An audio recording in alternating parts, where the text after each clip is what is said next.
My wife is still tripping about the fucking bag of groceries I found.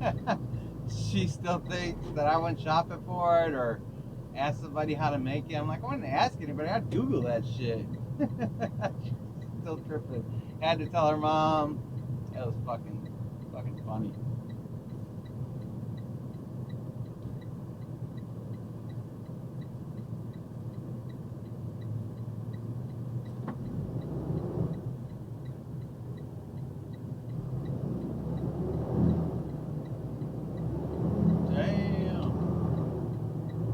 Fucking get over, bitch. You and your fucking Porsche. Damn.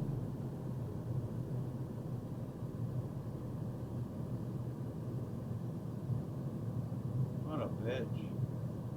Now she's blocking the fucking entrance for this car to turn. You could have fucking made it.